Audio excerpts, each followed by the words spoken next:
Hi everyone, I hope you're all doing really well. So Logan Paul has been drawing a lot of online heat lately, largely because of a three-part series that fellow YouTuber coffeezilla recently released that dug into the fiasco that was his recent NFT project, Cryptozoo. This was a project where a number of Logan's followers literally lost in the hundreds of thousands of dollars. And I say Logan's followers as he was the face and the driving force behind the marketing of the Cryptozoo cryptocurrency game. All up, estimates have said that the Cryptozoo project has created a $40 million black hole in investor wallets. Further to this, Logan Paul did not really comment on the project for months afterwards, so it has been a harrowing proverbial chip that Logan has been wearing around on his shoulder for quite some time now. While the Coffeezilla Cryptozoo expose does not place total blame on Logan for the whole fiasco, Logan really does come out looking like a greedy character with not much regard for his fans, many of which were duped to the tune of thousands of dollars. Logan had been asked for comment many times by Coffeezilla in his research process, to which he did not reply. That was, of course, until after the three-part series was dropped, when Logan Paul wrote the following on Twitter. While I generally appreciate Stephen's creative genius and exceptional work ethic, I mean that, this one is simply not true. When appropriate, all bad actors will be exposed, explained, and held fully accountable. I'll speak further on Impulsive January 3rd. Stephen being, of course, Coffeezilla's real name, and Impulsive being Logan Paul's podcast.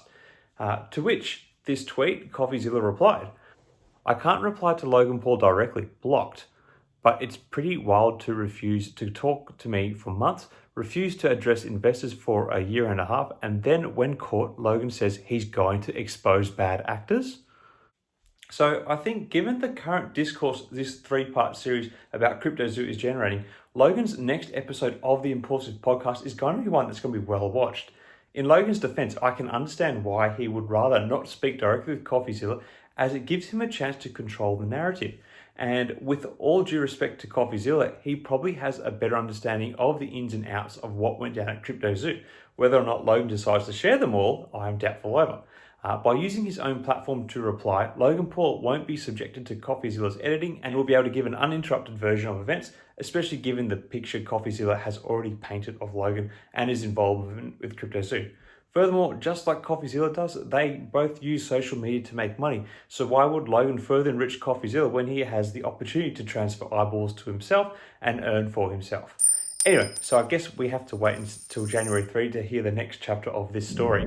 But then that leaves the question, is Logan Paul a bad guy? Well, from what has been presented around Cryptozoo so far, it does not paint him as looking really good. And Logan has a bit of a track record with hurting his followers through speculative financial instruments. I mean, does anyone actually remember the dink doink scandal about a year and a half ago? Also, Logan Paul has basically made his career out of being a villainous character, while his early YouTubing career put this down to targeting a younger audience who are bigger fans of his silly antics.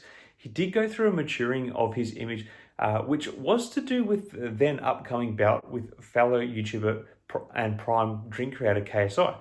However, with that maturing of character, it seems to have come a maturing of his scandals. Very fittingly, Logan's villainous streak actually makes him a perfect match for the theatrical side of WWE wrestling, which he has been involved in on a few occasions over the past 12 months.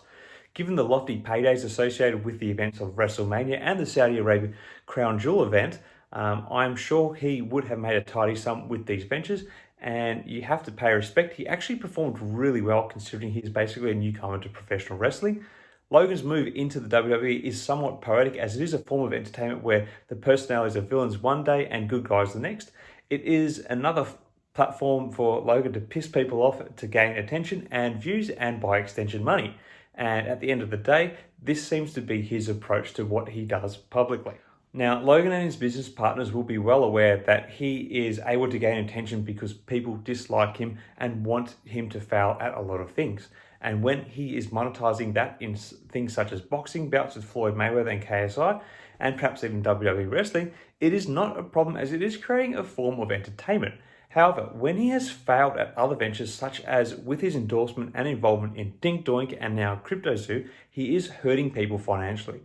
These sorts of ventures are highly speculative, and I personally would not have any part of such a project, as I think the whole crypto NFT speculative scene is quite toxic and destroys the potential that can come from the underlying technologies behind these innovations.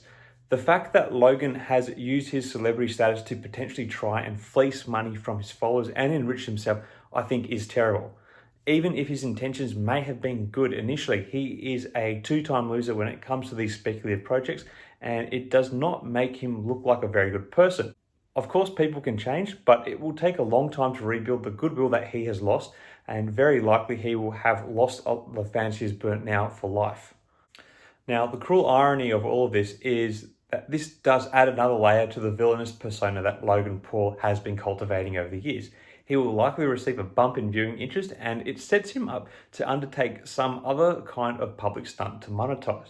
So I'm sure he will put some sort of spin on where he can, kind of benefit from all this. Anyway, in short, I think Logan does lean into the bad guy category publicly. However, I think the private side of Logan is one that is not all bad. And I think it is important to distinguish the two sides of Logan Paul. However, sometimes it would seem his ego and bad guy persona do mix in a toxic way that paints his overall character as a bad person, such as what happened with Dink, Doink and the Cryptozoo fiascos.